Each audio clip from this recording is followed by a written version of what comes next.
Já do outro lado, o Senhor, mesmo sendo tarde, deu-lhe uma palavra para os seus discípulos, dizendo: passemos para outra margem. Deus está nos levando realmente para um outro lado, para um novo momento. Amém? E no nome de Jesus, toda a situação que você tem passado de problema, crise, tempestade, você vai para um outro lado e já está chegando. Essa passagem diz, no versículo 38, que Jesus estava na popa, dormindo sob o travesseiro. Os detalhes são muito interessantes. Que você falar de um texto que Jesus dorme sob um travesseiro é uma coisa muito natural, normal, quando se refere à pessoa de Jesus, o Salvador do mundo, é ou não é? Interessante é entender o porquê ele está dormindo e o que está acontecendo. Jesus dormia o sono da confiança, o sono da segurança, o sono da confiança. Porque Jesus liberou a palavra e foi dormir. Ele sabe muito bem que quando ele libera uma palavra, ainda que ele durma, a palavra vai se cumprir. Ele não está preocupado, porque Jesus estava exausto, cansado, falando para a multidão, curando pessoas. Agora está cansado, mas ele, antes de dormir, ele libera a sua palavra. Você tem uma palavra que, independente de qualquer coisa, é a palavra de Deus e há de se cumprir na sua vida. Glória a Deus. Jesus, então, liberou a palavra e dormiu. Liberou a palavra e dormiu. Ele está dormindo aonde mesmo? Sobre o travesseiro. E aonde? No barco. Jesus libera a palavra e vai dormir naquele barco. No versículo 40, Jesus diz para eles: ainda não tendes fé? Depois que Jesus repreende o vento, toma o controle da situação, amarra aquilo tudo, repreende tudo, Jesus vai aos discípulos e pergunta para eles: até quando vocês vão ser tímidos? Até quando vocês vão ser medrosos? Até quando vocês serão covardes? Até quando vocês não vão ter fé? Essa timidez de covardia e a sua falta de fé, o que está acontecendo? Jesus está perguntando para os discípulos. Jesus descansou para que eles pudessem agir em fé em sua palavra. Enquanto Jesus estava descansando, eles poderiam muito bem agir em cima do que ele falou, agir em fé, entrar em fé. E tem muitos meios aqui que a gente pode pegar como exemplo, como fé, mas eles tinham que agir em fé, entrar na palavra de Deus em fé, pegar a palavra que Jesus liberou e colocar fé, colocar ação em cima da sua palavra. Mas como o pastor quer chegar do outro lado, rema. E aí, irmãos, nós aprendemos algumas coisas aqui muito interessantes. Primeira coisa, a presença de Jesus não ameniza a minha responsabilidade. Jesus está no barco? Sim, mas eu tenho uma responsabilidade. Qual é a responsabilidade? É a responsabilidade de aplicar a palavra, a responsabilidade de dizer: olha, tem princípio, vamos ficar na palavra, vamos nos manter assim, vamos ter fé, ele falou, a coisa vai acontecer. Não é porque Jesus está na nossa vida que temos que amenizar ou tirar a nossa responsabilidade. Ah, Jesus está comigo, está contigo, mas você é responsável pelos seus erros. Ah, Jesus está comigo, está contigo, e você está fazendo coisa errada, não pense que Ele vai te abençoar, não. O erro vai tomar conta de você. A Bíblia diz que a semente que cai na beira do caminho, vem a ave e come, é o diabo, come a semente. A semente que está vindo na sua vida agora é para você dizer, eu vou realmente ser responsável por minhas atitudes, porque eu tenho um nome acima de todo nome, é o nome de Jesus na minha vida.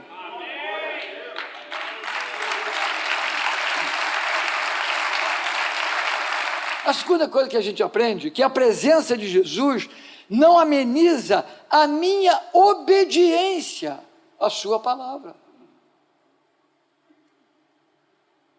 A presença de Jesus está no barco, tá? Mas ela não tira a minha obediência ao que Ele falou. Isso é uma linha muito fina. Quem tem ouvidos para ouvir, ouça. É muito fina, porque a gente diz assim, não, mas o Senhor está comigo. Está com você, mas você não obedece ao que está escrito aqui, ó. Você faz o que você quer. Isso acontece. Nós nos desculpamos que o Senhor está no nosso barco, mas não acatamos a sua palavra. Ah, o Senhor está comigo, aleluia, glória a Deus, o Senhor está comigo. E vai indo. E o que Ele está te falando, o que Ele está te orientando, a palavra que Ele está te dando de direção, vai ficando tudo para trás. Não. Aqui foi exatamente o que aconteceu com os discípulos. O Senhor está com eles? Está. O Senhor está no barco, o Senhor está descansando, está dormindo. E eles não estão praticando, vivendo a palavra que Jesus liberou. Outra coisa que aprendemos aqui é que a presença de Jesus não ameniza a nossa fé. A presença de Jesus, em outras palavras, não tira a nossa fé. A nossa fé tem que entrar em ação, em cima, inclusive, do que Ele falou. Fé não é uma palavra mágica.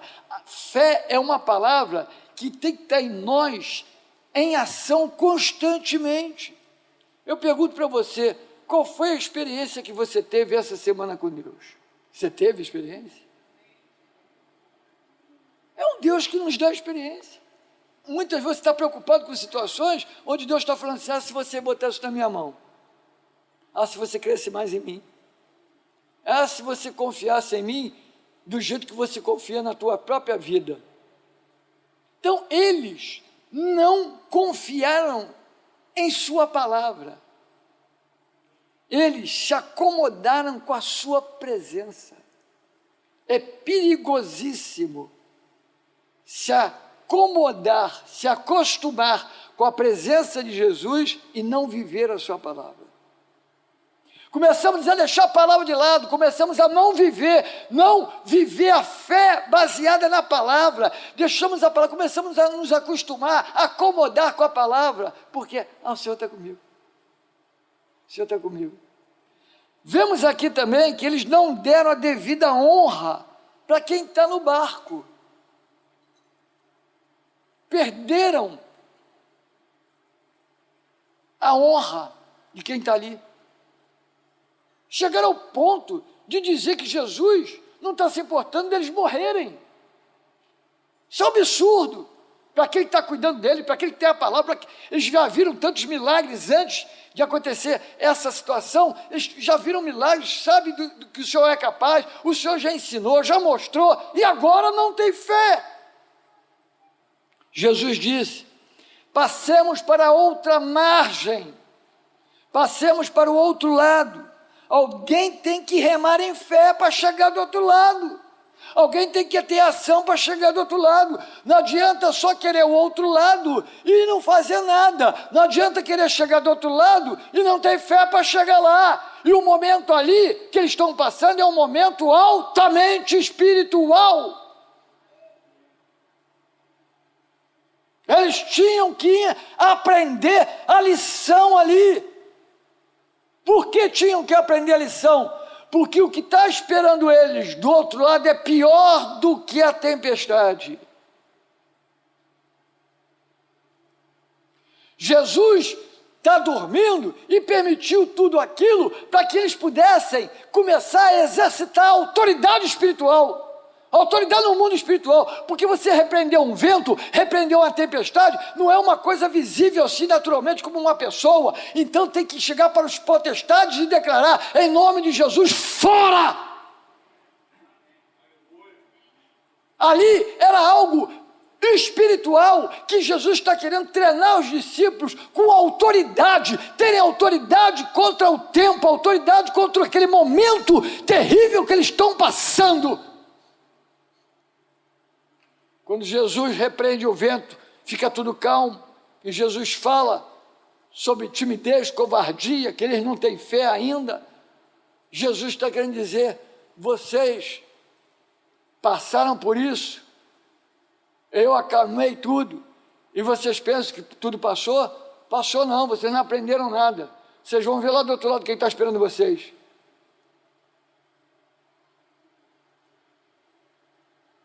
Isso aqui só foi um teste. Tem coisas na nossa vida, irmãos, que a gente pensa que é tudo, não. É só um teste para você vencer forças maiores e obter maiores vitórias ainda na sua vida espiritual e natural. Essa passagem termina com uma pergunta. A pergunta é, quem é este que até o vento e o mar lhe obedecem? É uma pergunta. São os discípulos que fazem a pergunta. Quando os discípulos viram Jesus atuando daquela maneira, eles falam, quem é este que até o vento e o mar lhe obedecem? É uma pergunta que não tem resposta. Acaba o texto. Já entra numa outra situação. Acabou. A pergunta fica sem resposta. Por quê? Porque a pergunta é para quem está lendo responder. Quem está lendo vai responder. Aí quem está lendo a passagem, quando chega no 41, quem é este que até o vento e o mar lhe obedecem? Este é o Jesus Cristo que habita na minha vida. Esse é o Jesus que eu tive experiência com ele ontem. Esse é o Jesus que me fez sonhar. Esse é o Jesus que abriu aquela porta. Esse é o Jesus que tudo pode. Agora, do outro lado, o que estava esperando eles? Do outro lado esperava eles o endemoniado gadareno. Nada segurava aquele homem. Correntes ele quebrava, dormia nos cemitérios. Ele era um tormento para aquela cidade, Decápolis, 10 cidades. Ele era o tormento da cidade toda. Violento.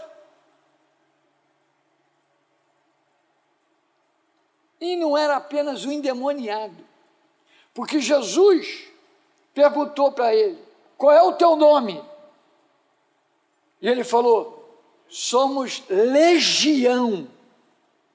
Uma legião governa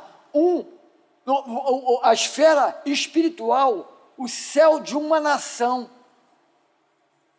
Legião domina regiões. Era legiões, não era um demônio. Ele se manifestava numa pessoa que morava no cemitério, que quebrava tudo, passava pelo fogo, não se queimava, era o bicho. O cara era terrível, era fera, todo mundo tinha medo daquele homem. Os discípulos é que perguntam, quem é este? Quem é este? Agora, a resposta de quem é este vem pelo endemoniado gadareno.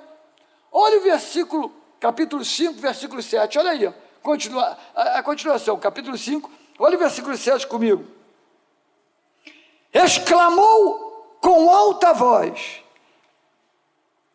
que tenho eu contigo, Jesus, Filho do Deus vivo.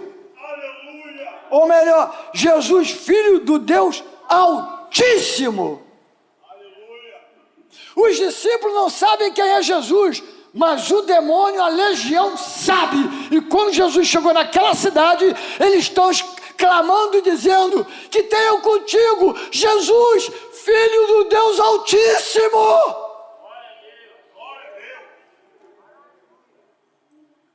Nós, como igreja, precisamos conhecer quem Ele é. O diabo sabe quem é, o diabo treme, já foi derrotado por ele, mas nós, filhos de Deus, precisamos conhecer, saber quem Ele é. Ele é o Jesus, o Filho do Deus Altíssimo, não tem outro igual, é o teu Salvador, é o teu Senhor, é aquele que abre porta, é aquele que destrói as muralhas, as garras do diabo.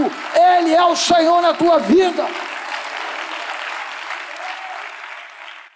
Versículo 39, despertando Jesus, repreendeu o vento, e diz no final do versículo 39, o vento se aquietou.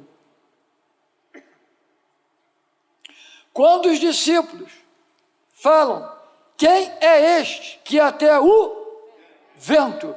Você viu quantas vezes aparece vento? Porque o vento você não vê, mas você sente. O vento você não vê, mas você vê as suas ações. Satanás, ele opera na área da emoção, dos sentimentos. E aí, teus sentimentos mudando, vem uma turbulência ao teu redor. Era o que estava acontecendo dentro do mar. O vento bate nas ondas, elas se levantam e embolam. Tem outra passagem que fala que o vento embolava as ondas. Então vai embolando e elas vão batendo na água, fazendo aquela barulheira. Você sabe muito bem, de noite, se você está perto do mar, você ouve aquela barulheira, pá, pá, batendo, as ondas fazem barulho. Imagina o vento batendo, levantando aquelas ondas, elas vão embolando, vão fazendo barulho. Então o que está acontecendo? Os discípulos ficaram apavorados, porque o vento fazia as ondas baterem, as ondas fazerem barulhos. Em nome de Jesus, essa manhã, Deus te trouxe aqui para você vencer os ventos que estão soprando contra você, e os barulhos estão dizendo, vai falir, vai ficar desempregado, tua casa vai acabar, tua vida já era, você não vai passar por isso, você não vai conseguir, você vai ficar doente, você vai morrer, já era, você é fraco, você é covarde. O barulho das ondas por causa do vento, e o vento está no teu sentimento, você está sentindo, hoje, chega! Na autoridade do nome de Jesus, todo espírito que tenta trazer esse vento para trazer vozes vão se calar hoje. Deus vai te dar essa libertação. Você vai sair daqui hoje com autoridade para dizer, todo vento do inferno fora, todo vento do diabo fora. Você vai sair daqui hoje para dizer, eu saí dali para vencer vozes, sentimentos, e eu vou para o outro lado, vou viver o melhor tempo da minha vida. Esse é o meu ano.